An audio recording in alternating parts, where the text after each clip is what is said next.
고의로 따먹었어요. 여러분, 고의와 모르고는 달라. 치사와 과실치사가 다르듯이 아주 달라. 여기서 의문이 하나 생겨요. 그 의문이 뭐냐면, 하나님이 엄하게 먹으면 죽는다 했음에도 불구하고 그걸 과감하게 따먹는 아담의 심정은 왜 그랬을까? 아담은 하나님 말씀보다 사탄의 말을 더 신뢰를 했어. 더 권위 있게 받아들였어. 그래서 과감하게 결단을 내려서 금단의 열매를 따먹어요. 그 말을 쉽게 말하면 아담의 개념 속에 하나님이 없다.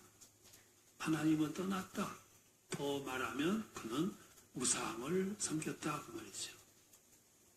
그래서 고의로 따먹어요. 그래서 하나님이 질책하셨고 분노하셨고 그들을 내쫓아요. 그 앞에서 누가 바로 설 수 있겠어요? 서운해하시다가 분노하세요. 그 다음에 또 하나 표현은 고뇌하시는 거예요. 이 본문에 보면 우상을 만들지도 마라, 섬기지도 마라, 가서 절하지도 마라. 나는 질투하는 하나님이야. 근데 보니까 백성들이 그 말을 잊어버리고 우상에게로 달려가. 가서 섬겨. 가서 그 앞에서 절해. 가서 추파를 던져. 하나님의 그 모습을 보셔. 나한테는 11조도 안 바치더니만 자기 자식들까지 우상에게 제물로 바쳐. 하나님의 심정은 어땠을까요? 그러니까 하나님이 분노하시는 거예요. 처음에는 서운해 하셨고 돌아오라 호소도 하셨고 그것이 질투로 변하더니 마침내는 분노로 변해요. 사람들의 분노는 마지막에 파괴로 끝나요. 그렇죠? 사랑하던 사람이 헤어지자고 선언해. 그리고 다른 사람에게로 가. 그 모습을 이렇게 보던 애인이 처음에는 서운해, 돌아오라 호소해. 그래도 안 하니까 분노. 사람의 분노는 마지막에 반드시 파괴로 끝나요. 쫓아가서 보복하고 싶어. 가서 구타도 해. 그래도 안 되면 죽이기도 해. 그래서 오늘 치정의 살인들이, 사건들이 만들어지는 거예요. 그게 다 분노의 열매들이죠. 그런데 하나님에게는 아주 결정적인 약점이 하나 있어요. 하나님은 그럼에도 불구하고 절대로 백성들을 포기 못해. 버리지를 못해. 이게 하나님의 약점. 백성들이 나를 버리고 우상에게로 추파를 던지고 가서 절하고 섬기고 심지어는 자기 자식들을 제물로 바치는 모습을 보면서도 하나님은 그들을 버리지를 못해. 포기도 못하시. 그래서 그 분노를 혼자 속으로 사기는 거예요. 그러면서 이렇게 그 마음을 표현하셨어요. 이사야 1장 2절에서 하늘이여 들으라 땅이여 귀를 기울이라 여호와께서 말씀하시기를 내가 자식을 양육하였거늘 그들이 나를 거역하였도다. 소는 인자를 알고 나귀는 그 주인의 구유를 알걸만은 이스라엘은 알지 못하고 나의 백성은 깨닫지 못하는도다. 이게 고뇌의 표현. 그러면서 이렇게 탄식하세요. 슬프다 범죄한 나라요 허물진 백성이요 행악의 종자요 행위가 부패한 자식이로다. 여러분 하늘이여 들으라 땅이여 귀를 기울이라 그리고 호소한다고 땅 하늘이 듣습니까? 그게 고뇌의 표현이다.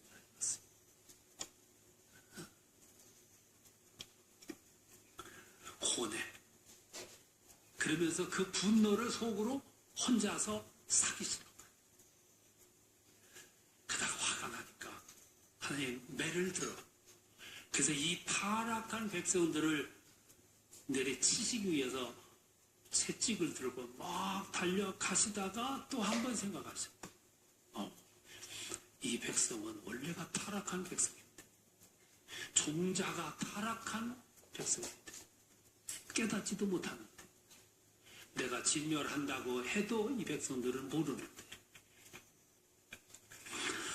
그래서 하나님은 들고 가던 채찍을 들고 서서 고민하시다가 마침내 자기 몸을 내리치신 거예요. 그게 예수를 십자가에 죽이신 거예요. 여러분이 고뇌하십니까? 하나님의 고뇌.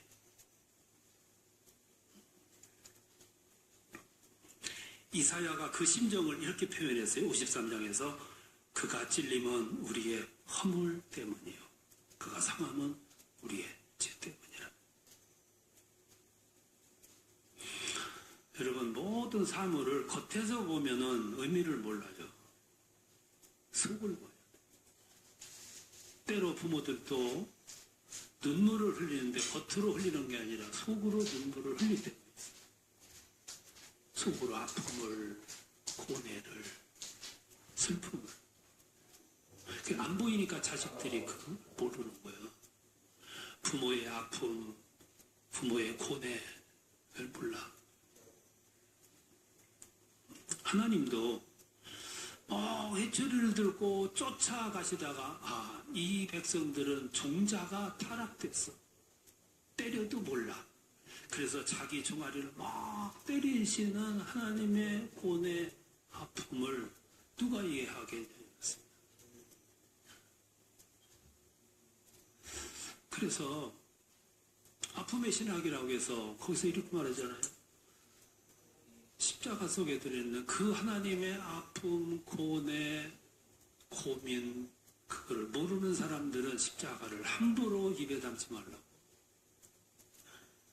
십자가 속에는 그런 엄중한 하나님의 아픔이 들어있다는 것을 기억하라고. 제가 이렇게 말씀드리니까 여러분들이 속으로 뭐라고 생각하시냐면, 나하고 상관없는 말씀이야. 나는 우상을 만드는 것도 아니고 섬기지도 않았어. 여러분 지금 그렇게 생각하십니다. 물론 여러분 우상 안 섬겼어요. 제가 알아 그걸. 만들지도 않았고 섬기지도 않았고, 여러분 가서 그에게 절을 하지도 않았고, 여러분 마음속에는 우상 개념조차 없어. 나와 상관없는 얘기 아니냐. 근데 우상에 대한 현대적 감각을 여러분 몰라서 그래요. 오늘의 우상은 개념이 달라졌어. 여러분 지금 지독하게 우상을 섬기고 계셔. 그 우상 첫 번째가 뭐냐 하면 무감각이에요. 영적 무감각. 죽어가는 교회의 특징은 예배드리는 성도들의 얼굴에 구원의 감격이 없다는 거예요. 구원받은 기쁨이 없고 구원의 감격이 없는 거예요. 무감각. 그게 우상숭배다. 현대의 우상숭배.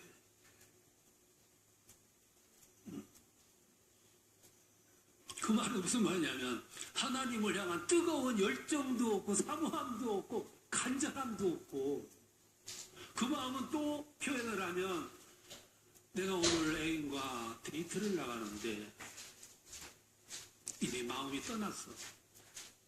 나가는데 발걸음이 감각이 없어.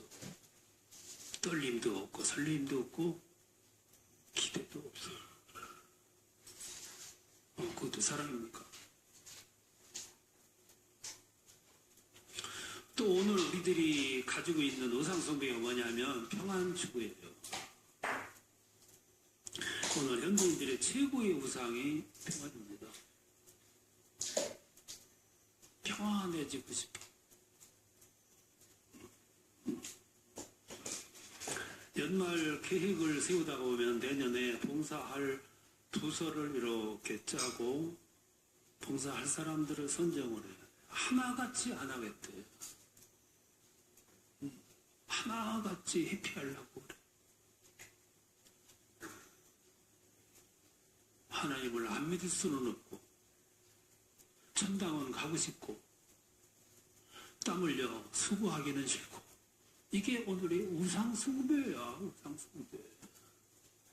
여러분들이 이 상황에 빠져 있다 이 말씀이야. 지금 평안 주고. 그래서 요새 담요 신학이라는 것이 나왔어요. 담요, 소파, 침대, 사우나. 이거는 사람들이 평안을 추구하다가 방편으로 만드는 수단들이에요.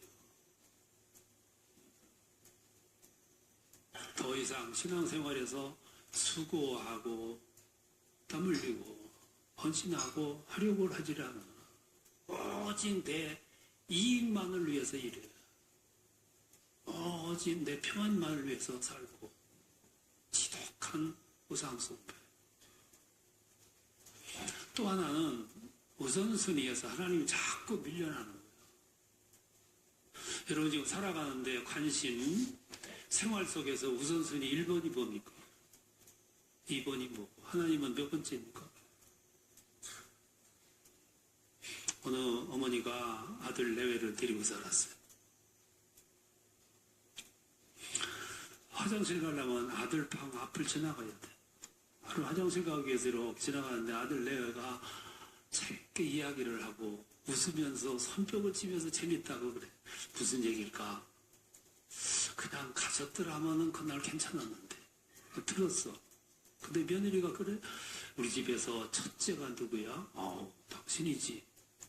둘째는 누군데? 우리 아들이지. 며느리가 그래? 우리 집에서 세 번째 누구야? 우리 장모님이지. 그 얘기를 듣고 이 어머니가 그래도 네 번째 날 거야. 근데 며느리가 그래? 네 번째 누구야? 우리 집 강아지지. 다섯 번째는 우리 어머니야.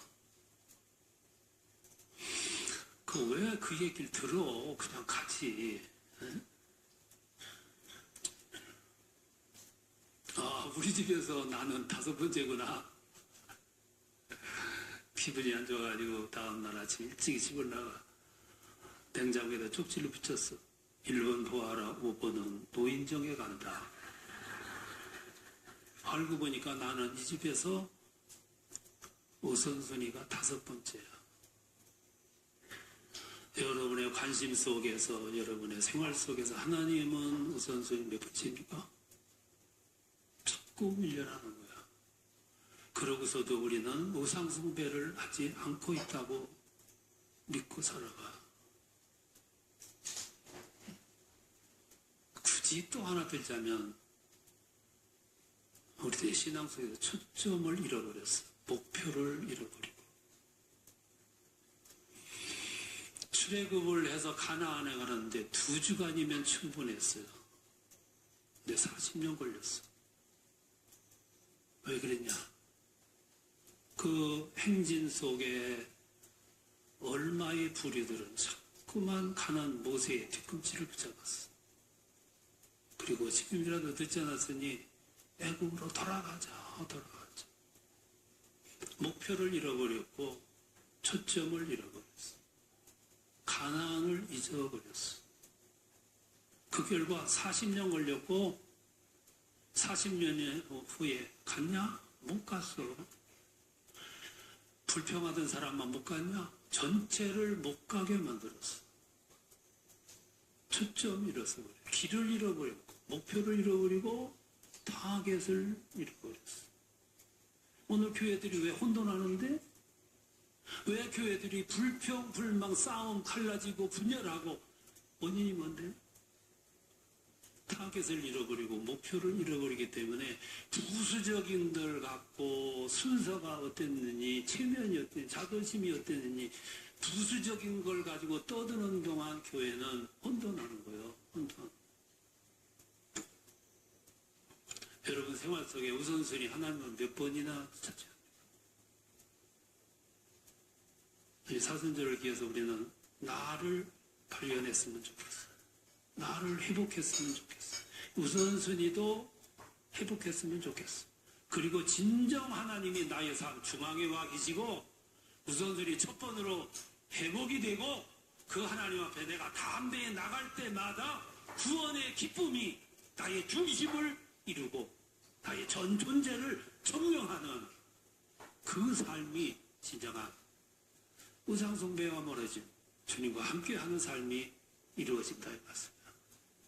오늘 아침 종아리를 내리치시는 하나님의 모습을 한번 되새겨 보세요. 그리고 고뇌하시는 하나님의 모습을 한번 되새겨 보세요. 길이 나올 것이고 방법이 나올 것이고 여러분에게 하나님이 뜨겁게 오셔서 성원하시는 은혜를 입게 될 것입니다. 축복이 함께 하시기를 축원합니다.